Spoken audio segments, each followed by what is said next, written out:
Los nazis no sabían que dos hermanas, de 16 y 7 años, escondían a 13 judíos en su casa durante años. Hermanas Podgorska, julio de 1943, 7:23 AM, Tatarska Street, 3, Przemyśl, Polonia. El Oberscharführer Franz Müller subió las escaleras del pequeño apartamento de 2 habitaciones con fastidio apenas contenido. Otra inspección rutinaria. Otra dirección en la interminable lista de residencias que debían ser registradas en busca de judíos escondidos. «Vive aquí una mujer con una niña», informó el colaborador polaco que los guiaba. Stefania Podgorska, 16 años, huérfana, cuida a su hermana menor. Müller apenas prestó atención. Una adolescente sola con una niña pequeña. No parecía una amenaza. Probablemente otro registro que no revelaría nada. Otra hora perdida en ciudad donde los judíos supuestamente ya habían sido eliminados del gueto meses atrás. Tocó la puerta. Una joven respondió, rostro pálido, ojos nerviosos. Detrás de ella, una niña de Müller, aproximadamente 7 años, se aferraba a su falda. «Inspección», anunció Müller sin ceremonia. «Denme sus documentos». Lo que Müller no sabía, lo que descubriría la Gestapo solo después de la liberación, cuando los sobrevivientes finalmente emergieron, era que a menos de 3 metros de donde él estaba parado, en un ático diminuto accesible solo por trampilla oculta en el techo del armario, 13 personas contenían la respiración en un espacio de 2 metros por 3 metros. 13 judíos que habían vivido allí, invisible e imposiblemente, durante 2 años completos. Y esas 13 personas estaban vivas porque 2 niñas, una adolescente de 16 años y su hermana de 7, habían decidido que esconderlas era simplemente lo que se hacía cuando los vecinos necesitaban ayuda. Esta es la historia de cómo 2 hermanas huérfanas, sin recursos, sin experiencia, sin apoyo de adultos, construyeron y mantuvieron una de las operaciones de rescate más improbables del Holocausto. Cómo una adolescente se convirtió en proveedora de 15 personas mientras engañaba a nazis que visitaban su casa regularmente. Y cómo el amor entre 2 hermanas resultó más poderoso que toda la maquinaria de genocidio que trataba de destruir a las personas que protegían. La vida antes de la guerra. Przemyśl, ciudad polaca de 60.000 habitantes en la frontera con Ucrania, había sido hogar de una comunidad judía próspera durante siglos. Para 1939, aproximadamente 17.000 judíos vivían allí, representando casi 1/3 de la población. Comerciantes, artesanos, doctores, maestros, familias que habían construido vidas durante generaciones. Stefania Podgorska había nacido el 5 de noviembre de 1926 en un pueblo pequeño cerca de Przemyśl. Era la mayor de 9 hijos en una familia católica pobre. Su padre había muerto cuando ella tenía 12 años. Su madre, abrumada por pobreza y responsabilidades, envió a Stefania a trabajar como empleada doméstica en Przemyśl cuando tenía 13 años. Era destino común para niñas campesinas pobres, trabajar en casas de familias más adineradas, enviando salario mínimo de vuelta a casa. Stefania fue empleada por familia Diamant, judíos prósperos que operaban tienda de telas. Los Diamant la trataban bien, como miembro menor de la familia, más que como sirvienta. Comía con ellos, aprendía de ellos, desarrollaba afecto genuino especialmente por Isio Diamant, el hijo de aproximadamente su edad. En 1939, cuando Stefania tenía casi 13 años, su hermana menor Elena, de apenas 3 años, fue enviada a vivir con ella. La madre no podía cuidar a 9 hijos con recursos limitados. Las 2 hermanas compartían un cuarto pequeño en casa de los Diamant. Era un arreglo extraño pero funcional. Stefania trabajaba, Elena crecía rodeada de relativa comodidad. Las hermanas formaron un vínculo extraordinariamente cercano, unidas por la circunstancia de estar esencialmente solas en mundo de adultos. El 1 de septiembre de 1939, Alemania invadió Polonia. Przemyśl, por su ubicación estratégica cerca de la frontera soviética, fue inicialmente ocupada por la Unión Soviética, según el pacto Molotov-Ribbentrop. Los soviéticos confiscaron negocios, arrestaron intelectuales, pero no implementaron persecución específica contra judíos.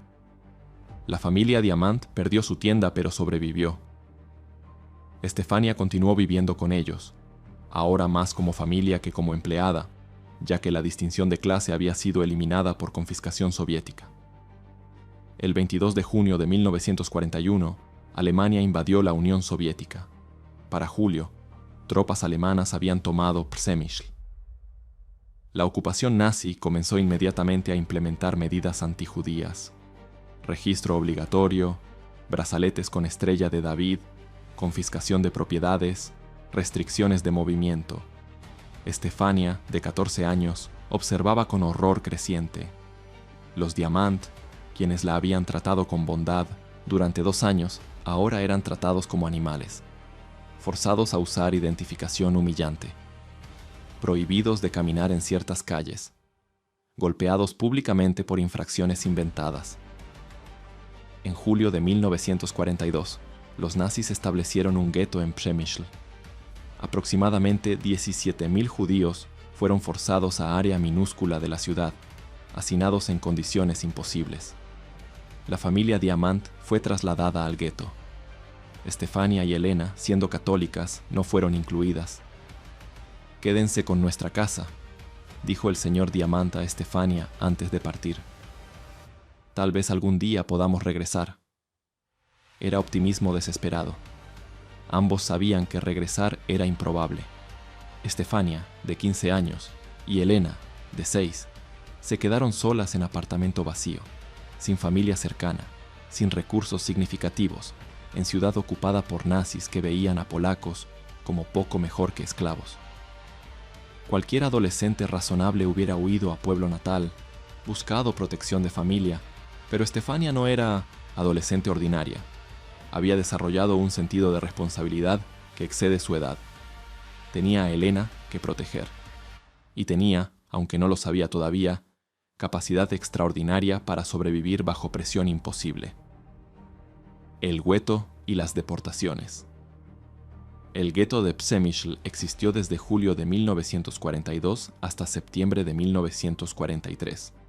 Durante ese periodo, los nazis implementaron 3 acciones masivas: deportaciones a campos de exterminio diseñadas para liquidar la población judía sistemáticamente. Primera acción, julio-agosto de 1942. Aproximadamente 7.000 judíos fueron deportados a Bełżec, campo de exterminio donde todos fueron asesinados inmediatamente. Segunda acción, noviembre de 1942. Otros 3.500 judíos deportados, también a Bełżec. Tercera acción, septiembre de 1943. Los judíos restantes del gueto fueron deportados a Auschwitz. El gueto fue oficialmente liquidado. Durante este periodo de terror, Estefania mantuvo contacto secreto con la familia Diamant. Visitaba el gueto cuando podía, llevando comida que compraba con su salario mínimo de trabajo ocasional como limpiadora. Pasaba mensajes.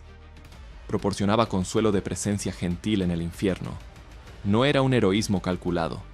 Era lealtad simple a personas que habían sido buenas con ella. La familia Diamant era su familia tanto como su familia biológica. En primavera de 1943, después de la segunda acción, Izio Diamant contactó a Estefania con una propuesta desesperada. «La tercera acción vendrá pronto», dijo. «Nos deportarán a todos. Algunos de nosotros queremos escondernos en el lado ario. ¿Puedes ayudarnos? ¿Conoces algún lugar donde podamos escondernos?» Estefania pensó en el apartamento que ocupaba. 2 habitaciones pequeñas. Ella y Elena apenas cabían allí. ¿Esconder personas adicionales? Parecía imposible. Pero miró a Ezio, quien la había tratado como hermana durante años. Miró los ojos desesperados de la familia que había conocido desde los 13. «Sí», dijo, «simplemente. Pueden venir conmigo». No tenía plan, no tenía recursos, no tenía idea de cómo alimentar o esconder a múltiples personas en espacio minúsculo, pero tenía voluntad de intentarlo. La construcción del escondite. El apartamento en Tatarska Street 3 era inadecuado para cualquier plan de escondite serio. 2 habitaciones pequeñas en el segundo piso de un edificio de apartamentos, con vecinos en todas direcciones. Sin sótano, sin ático accesible, sin espacio obvio donde personas pudieran desaparecer durante redadas. Pero Estefania, examinando el apartamento con nueva urgencia, notó algo. El techo tenía una trampilla pequeña que accedía al espacio de ático bajo el techo inclinado del edificio. El espacio no era habitable, apenas 1 metro de altura en su punto más alto, pero existía. Con ayuda de Ezio y otros miembros de la familia Diamant que todavía tenían libertad limitada de movimiento, antes de tercera acción, Estefania improvisó mejoras. Colocaron tablones en el piso del ático para crear una superficie donde las personas pudieran acostarse. Crearon entrada más discreta, construyendo estante falso en armario que podía moverse para revelar trampillas. Almacenaron agua en botellas, mantas, cubetas para necesidades sanitarias. No era sofisticado. No había arquitecto profesional como Herman Smith del caso Ten Boom. Era improvisación de adolescente de 16 años, trabajando con recursos cero. Dimensiones del ático: aproximadamente 2 metros de ancho, 3 metros de largo, 1 metro de altura máxima. Espacio total: 6 metros cúbicos. Capacidad teórica: tal vez 4 personas acostadas, imposiblemente apretadas. Estefania planeaba esconder a la familia Diamant. El señor y la señora Diamant, Ezio, tal vez un par de familiares adicionales, 5 personas máximo.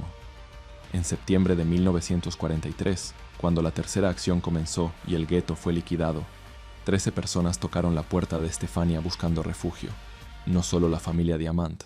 Otros judíos que sabían que Estefania ayudaba, que habían escuchado rumores de gentil dispuesta a esconder, llegaron desesperados. Familias con niños, ancianos, personas que literalmente no tenían otro lugar donde ir. Estefania miró el ático que había preparado para 5 personas. Miró las 13 caras aterrorizadas frente a ella. Miró a Elena, de 7 años, quien observaba sin comprender completamente. «Entren», dijo Estefania. «Todos entren». Era una decisión que cambiaría los siguientes 2 años de su vida en pesadilla de tensión constante.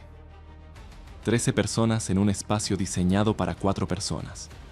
15 bocas que alimentar con ingresos de adolescente. Engaño constante de nazis, vecinos, colaboradores. Pero no hubo hesitación. Las personas necesitaban ayuda. Ella podía proporcionarle. Era simple como eso.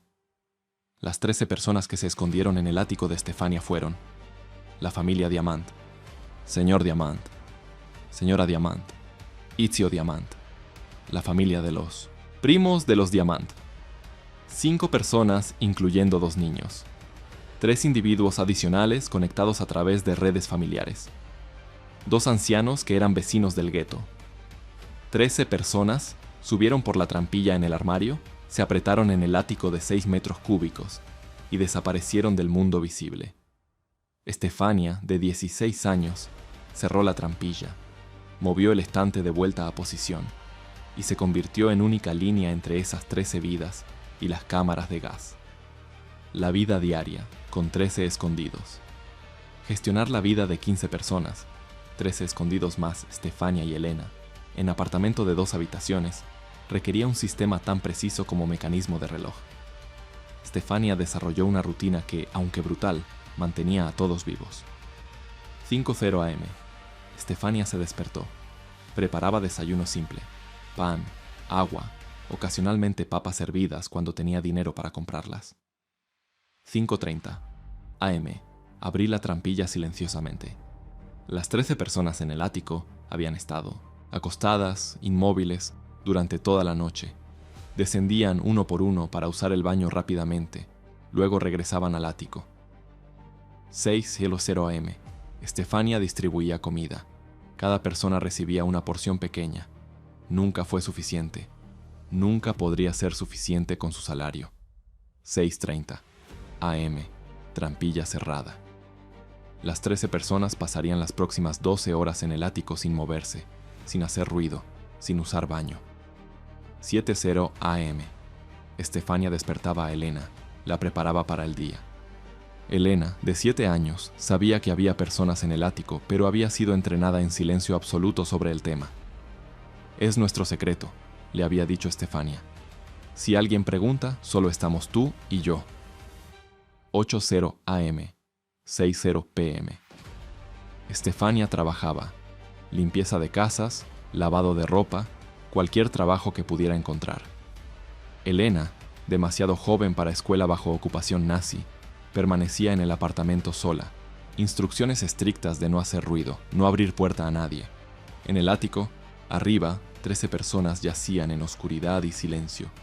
Imposible moverse sin crear sonido que los vecinos pudieran escuchar. Imposible hablar. Apenas es posible respirar el aire viciado. Los niños eran especialmente difíciles. 2 niños de 4 y 6 años que debían permanecer absolutamente silenciosos durante 12 horas diarias. Sus padres los sostenían constantemente, susurraban consuelo, tapaban bocas cuando amenazaban con llorar. 6:30 PM. Estefania regresaba. Preparaba la cena con lo que pudiera comprar. Papas principalmente, ocasionalmente pan, raramente carne o vegetales. 7:00 PM. Abrí la trampilla nuevamente. Las 13 personas descendían, usaban baño, comían cena escasa, se movían brevemente para aliviar músculos doloridos. Este periodo de 2 horas era la única libertad que tenían. Podían hablar en susurros, podían estirarse, podían ser humanos brevemente. 9:00 PM. De vuelta al ático. Estefania cerraba la trampilla. Las 13 personas se acomodan para otra noche, de sueño imposible en espacio donde acostarse requería coordinación cuidadosa. Esta rutina continuó día tras día, semana tras semana, mes tras mes, durante 2 años. Los desafíos constantes. Mantener a 13 personas escondidas requería resolver problemas nuevos constantemente. Cada problema amenazaba con destruir toda la operación. Problema 1. Dinero. Estefania ganaba aproximadamente 30 zlotys semanales limpiando casas. Suficiente para que 2 personas sobrevivieran escasamente. Absolutamente insuficiente para 15. La comida en Polonia ocupada estaba racionada estrictamente. Cada persona recibía cupones para cantidad específica. Estefania tenía cupones para 2 personas. Necesitaba alimentar a 15. Solución. Mercado negro. Estefania compraba pan, papas, ocasionalmente carne en mercado negro a precios inflados, gastando virtualmente todo su salario. Las 13 personas en el ático contribuyen cuando podían, dándole joyas escondidas, dinero oculto que Estefania vendía, discretamente, pero nunca era suficiente. Todos estaban constantemente hambrientos. Estefania frecuentemente se saltaba comidas completamente, dando su porción a Elena o a los niños en el ático. Problema 2. Sanitación. 13 personas producen desechos. El baño del apartamento podía ser usado solo durante breves periodos cuando las personas descendían. Durante las 12 horas en el ático necesitaban cubetas. Estefania vaciaba las cubetas cada noche, un proceso repugnante pero necesario. El olor en el ático era abrumador, especialmente en verano cuando calor amplificaba todo.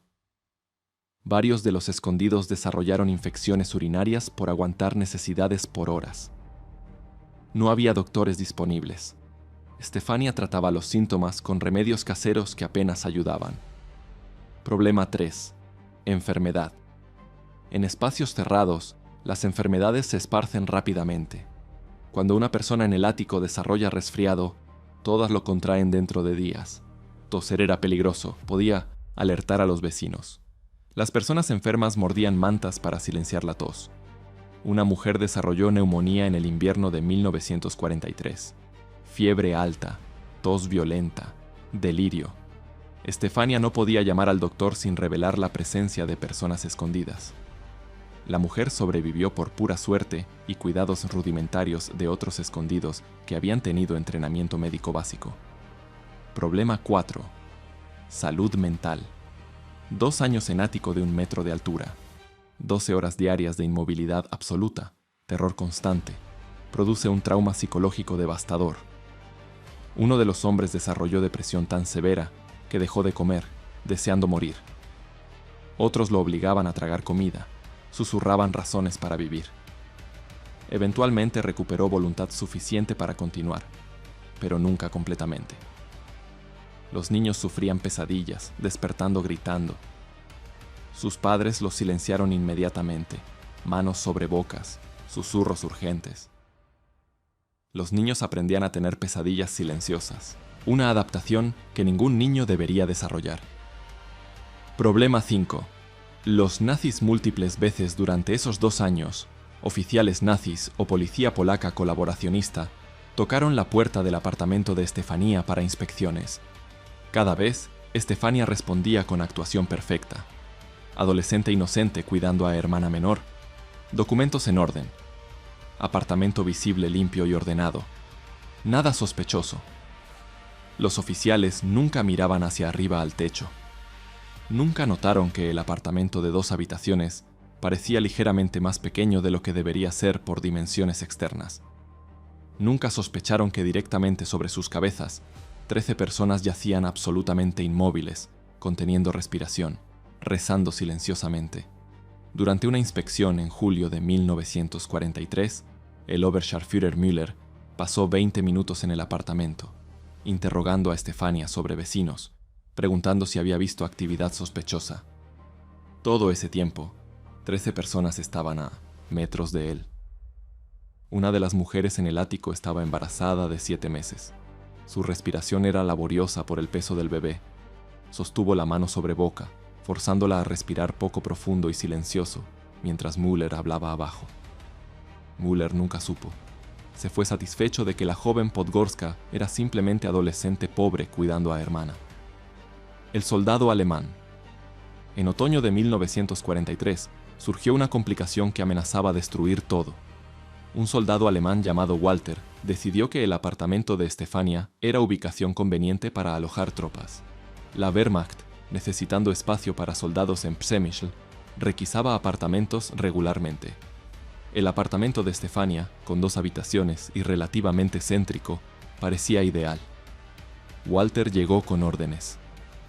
Este apartamento ahora aloja a 3 soldados alemanes. Pueden quedarse en una habitación. Nosotros usaremos la otra. Estefania sintió terror absoluto. Soldados alemanes viviendo en el apartamento significaba presencia constante, vigilancia continua, imposibilidad de mantener secreto de 13 personas en el ático. Pero protestar sería sospechoso. Aceptó con aparente resignación. Durante las siguientes semanas, 3 soldados alemanes vivieron en el apartamento de Estefania. Dormían en una habitación. Comían allí. Mantenían equipamiento militar allí. Estaban presentes casi constantemente. Arriba, 13 personas ahora debían permanecer absolutamente silenciosas no solo durante el día, sino durante la noche también. Un solo sonido, un movimiento detectado, y los soldados alemanes investigaron. La tensión era insoportable. Estefania apenas podía abrir la trampilla. Las personas en el ático descendían solo a las 2:00 am, cuando los soldados estaban profundamente dormidos, y entonces solo para usar baño rapidísimamente, sin agua corriendo que pudiera despertar a alguien. La comida se volvió un problema mayor. Estefania no podía alimentar a las 13 personas, visiblemente porque los soldados preguntarían por qué una adolescente con una niña pequeña compraba tanta comida. Reducía las porciones hasta que eran prácticamente simbólicas. Las personas en el ático comenzaron a perder peso dramáticamente. El hambre se volvía tan severa que dolía constantemente. Algunos consideraban rendirse, bajar, aceptar deportación solo para terminar el sufrimiento. Pero Estefania continuaba actuando perfecto. Era amable con los soldados, preparaba café para ellos, limpiaba su habitación, actuaba como perfecta anfitriona involuntaria. Los soldados, particularmente Walter, desarrollaron aprecio por ella. «Eres buena chica polaca», decía Walter, «no como esos judíos sucios que solían vivir aquí». Estefania sonreía, asentía, quería gritar. Esta situación continuó por 2 meses. 2 meses, durante los cuales cada momento era riesgo mortal. Cada respiración de las 13 personas arriba podía traicionarlas.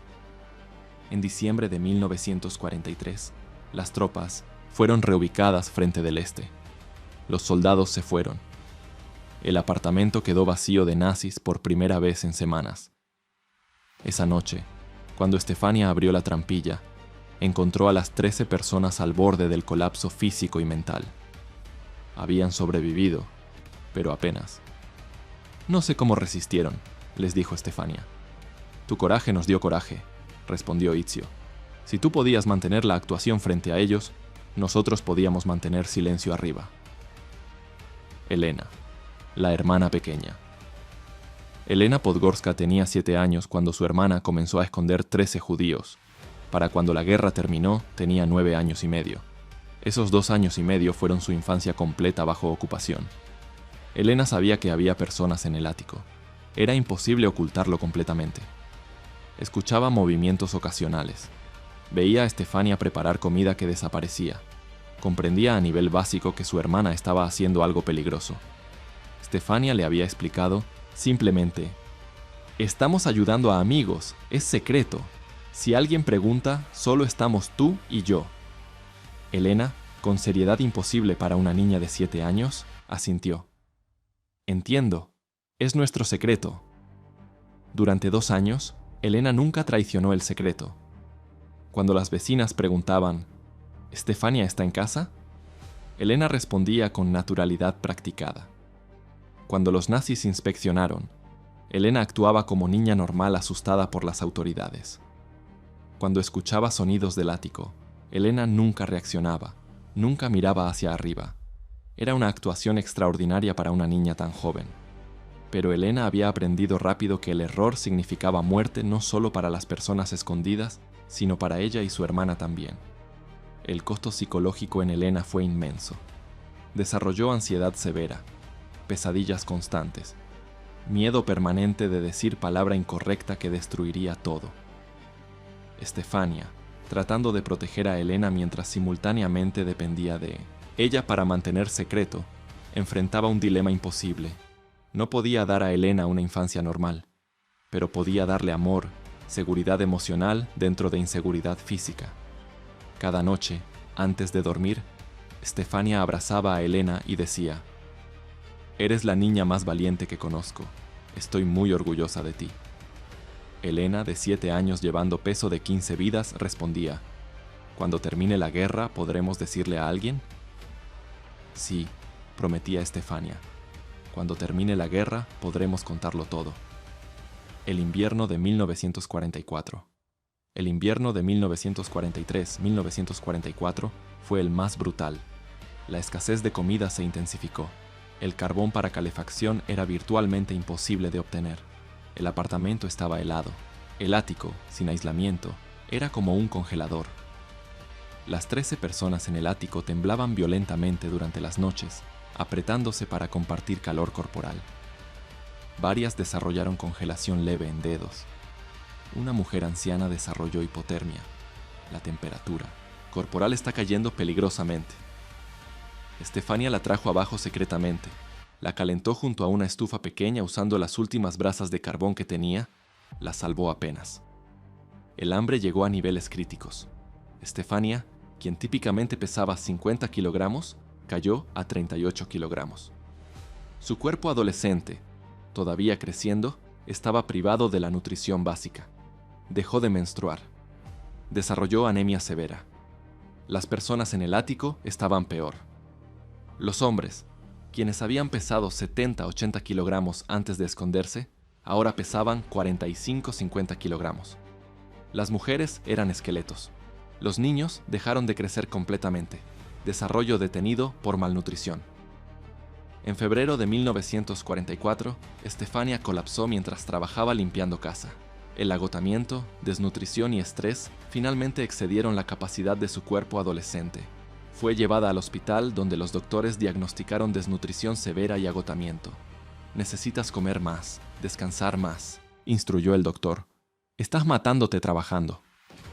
Estefania asintió, sabiendo que no podía hacer ninguna de las dos cosas. Si no trabajaba, no ganaba dinero. Si no ganaba dinero, 15 personas morían de hambre. Le dieron suplementos vitamínicos. Le dijeron que regresara en 2 semanas. Estefania vendió los suplementos en mercado negro. Usó dinero para comprar papas para las 13 personas en el ático. La situación era completamente insostenible. No podían continuar así. Algo tenía que cambiar. Ese cambio llegó en forma de rumores crecientes. El ejército rojo estaba avanzando. Los alemanes estaban retrocediendo en frente del este. La liberación podría llegar pronto. Solo necesitamos aguantar un poco más, Estefania les decía a las 13 personas. Solo poco más. Pero poco más se extendía semanas, luego meses. Mientras tanto, morían de hambre, lenta pero seguramente. La liberación, julio de 1944. El frente del este se acerca a Przemyśl. El sonido de la artillería era audible en la distancia. Tropas alemanas comenzaron a evacuar la ciudad, transportando equipamiento y personal hacia el oeste. La ciudad entró en caos. Autoridad nazi colapsaba. Colaboradores polacos quemaban registros, trataban de esconder evidencia de complicidad. Civiles se escondían en sótanos mientras la batalla se acercaba. En el apartamento de Tatarska Street 3, Stefania tomó una decisión. Si la batalla llega aquí, el edificio puede ser bombardeado. No pueden permanecer en el ático. Por primera vez en 2 años, las 13 personas descendieron del ático en pleno día. Se apretaron en las 2 habitaciones del apartamento, preparadas para esconderse en armarios o debajo de camas si nazis aparecían. El 27 de julio de 1944, tanques soviéticos entraron a Przemyśl. La Wehrmacht se retiró sin luchar significativamente. Por la tarde, la ciudad estaba bajo control soviético. La ocupación nazi había terminado.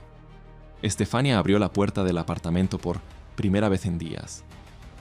En la calle, los civiles emergen cautelosamente. Soldados soviéticos patrullaban, no amenazantes hacia civiles polacos. «Pueden salir», dijo Estefania a las 13 personas. «Es seguro, la guerra terminó». Las 13 personas, que habían vivido en un ático de 1 metro de altura durante 2 años, caminaron hacia la luz del sol por primera vez desde septiembre de 1943. Sus ojos, no acostumbrados a luz brillante, dolían. Sus cuerpos, debilitados por la malnutrición, temblaban. Vecinos observaban con asombro absoluto. 13 personas emergiendo del apartamento de 2 habitaciones donde solo vivían adolescente y una niña pequeña. ¿Cómo era posible? Ezio Diamant, quien había sobrevivido gracias a Estefania, la abrazó llorando. «Nos salvaste, nos mantuviste vivos». Estefania, de 17 años, había cumplido años durante la ocupación. Exhausta y hambrienta, simplemente respondió: «Hice lo que debía hacer». Después de la guerra, los meses posteriores a la liberación fueron difíciles de maneras diferentes. Polonia bajo la ocupación soviética no era un paraíso. Antisemitismo polaco no había desaparecido con los nazis. Varios judíos sobrevivientes enfrentaban violencia de polacos que resentían su regreso o querían mantener propiedades confiscadas. Las 13 personas salvadas por Estefania gradualmente se dispersaron. Algunos emigraron a países occidentales. Varios fueron a Palestina, luego Israel. La familia Diamant intentó reconstruir vidas en Polonia, pero eventualmente emigró. Estefania y Elena enfrentaron pobreza extrema. Sin ingresos sostenibles, sin familia apoyándose, su madre había muerto durante la guerra, sobrevivían precariamente. En 1948, Ezio Diamant, quien había emigrado a Estados Unidos, contactó a Estefania con una propuesta: venir a América, comenzar una nueva vida. Estefania y Elena emigraron a Estados Unidos en 1949. Estefania se casó con un hombre americano, tuvo hijos, vivió una vida tranquila en 1900 en suburbios. Trabajó como costurera, carrera modesta que la sostuvo hasta el retiro. Durante décadas, raramente hablaba sobre la guerra. Cuando le preguntaban, decía simplemente: «Hice lo que pude para ayudar». No fue hasta 1979, cuando Yad Vashem comenzó a investigar casos de rescatadores durante el Holocausto, que historia completa de Estefania emergió. Sobrevivientes que ella había salvado proporcionaron testimonios. Vecinos de Przemyśl confirmaron detalles. La verdad extraordinaria fue documentada finalmente. En 1980, Stefania Podgorska fue honrada como justa entre las naciones. Ella y Elena viajaron a Israel para la ceremonia. «No me siento como heroína», dijo Estefania durante la ceremonia. Solo tenía 16 años, solo hacía lo que sabía que era correcto. Pero los organizadores de la ceremonia enfatizaron: precisamente eso era heroísmo, hacer lo correcto cuando todo incentivo era hacer lo opuesto. Los sobrevivientes hablan en entrevistas posteriores, los 13. Sobrevivientes describieron la experiencia de vivir en el ático de Estefanía, con detalles que revelan trauma extraordinario y gratitud igual. Icio Diamant, entrevistado en 1985. No hay palabras para describir lo que Estefanía hizo. Tenía 16 años. 16. La edad donde los adolescentes se preocupan sobre bailes y romances. Ella se preocupaba por mantener a 13 personas vivas, trabajaba hasta agotamiento, nos daba su propia comida, engañaba a nazis que la visitaban, y nunca se quejó, nunca dijo: esto es demasiado, solo continuaba. Una de las madres que escondió a sus 2 niños allí. Mis hijos tenían 4 y 6 años cuando entramos al ático. Cuando salimos 2 años después, tenían 6 y 8. Esos 2 años fueron su infancia entera. Aprendieron a ser silenciosos, a no llorar, a existir como fantasmas. Ningún niño debería aprender esas lecciones, pero aprendieron y sobrevivieron. Y todo porque una niña de 16 años decidió que nuestras vidas valían su riesgo. Elena Podgorska, hablando en 2005, tenía 69 años para entonces. Mi hermana era mi heroína antes de la guerra, durante la guerra y después de la guerra. Me cuidó cuando nuestra madre no podía. Me protegió cuando los nazis querían matarnos. Me enseñó que ayudar a otros, incluso cuando es peligroso, es lo que define humanidad. Tenía 7 años guardando secretos de 13 vidas. Era aterrador. Pero Estefanía me hacía sentir valiente. Decía: eres mi socia. No podría hacer esto sin ti. Me hacía sentir importante, capaz. Esa confianza que ella me dio, esa creencia en mi capacidad, formó quien me convertí. Análisis. ¿Cómo una adolescente logró lo imposible? La operación de rescate de Estefanía Podgorska desafía la explicación lógica. ¿Cómo pudo adolescente sin recursos mantener 13 personas escondidas durante 2 años? Factor 1. Juventud como ventaja. Paradójicamente, la juventud de Estefanía era ventaja.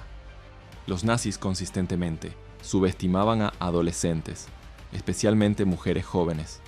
No podían concebir que una niña de 16 años pudiera orquestar una operación de rescate sofisticada. Esta subestimación la protegió. Factor 2. Rutina absoluta. El sistema que Estefanía desarrolló, aunque brutal, era absolutamente consistente.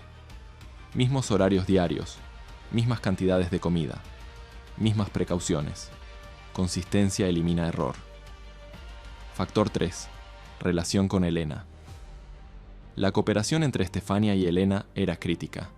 Elena nunca traicionó el secreto, actuaba perfectamente bajo presión. Esta confianza entre hermanas era la fundación de toda operación. Factor 4. Sacrificio personal. Estefanía literalmente se estaba matando para mantener a 13 personas vivas. Su peso cayó peligrosamente. Desarrolló problemas de salud que la afectarían de por vida. Pero nunca prioriza su bienestar sobre la supervivencia de los escondidos. Factor 5. Adaptabilidad. Cuando los soldados alemanes ocuparon el apartamento, muchos habían colapsado. Estefanía se adaptó, modificó rutinas, encontró maneras de continuar. Flexibilidad mental era extraordinaria. Factor 6. Suerte. No puede negarse el elemento de la suerte. Los nazis nunca miraron hacia arriba. Los vecinos nunca reportaron sospechas. Los soldados alemanes nunca investigaron sonidos. Una sola pieza de mala suerte hubiera destruido todo. El costo personal.